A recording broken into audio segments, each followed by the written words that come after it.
আপনারা তো জানেন বেশ কিছুদিন আগে শুরু হয়েছে বিগ বস ওটিটি, যেখানে আরমান মালিক ও তার দুই বউ পায়েল ও কৃতিকা মালিক এসেছে। আরমান মালিক শোনা গেছে 16 বছর বয়সে একবার বিয়ে করেছিলেন এবং পরে 2011 সালে পায়েলকে বিয়ে করেন। আর তাদের একটি ছেলেও আছে যার নাম চিরায়ু। এছাড়া পরে তিনি কৃতিকাকে বিয়ে করেন। কৃতিকা ছিলেন পায়েলের বেস্ট ফ্রেন্ড। এই বেস্ট ফ্রেন্ডকে 2018 সালে তিনি বিয়ে করেন। আশ্চর্যজনকভাবে একটা ব্যাপার যে তারা একই ছাদের তলায় থাকে আর তাদের মোট 4টি সন্তানও আছে। এর মধ্যে পায়েলের 3টে এবং কৃতিকার একটি সন্তান আছে। তবে এবার তারা তিনজনেই বিগ বসে আসেন। আর বিগ বসে আসার পরেই সমালোচনা এখন তাদের তুঙ্গে। গোটা দেশে হইচই পড়ে গেছে। তবে এই নিয়ে কোনো মাথা ব্যথাই নেই আরমান মালিকের, বরং তার গর্ব। আর তাতে সমর্থন করছে উর্ফি জাবেদ।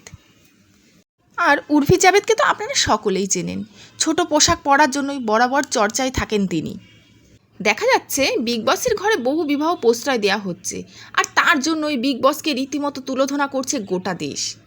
এই সমস্ত কথা তোয়াক্কা না করে উর্ফি সমর্থন করলেন ওদের তিনজনকে। কি বলেছেন উর্ফি? আসুন তাহলে জানা যাক।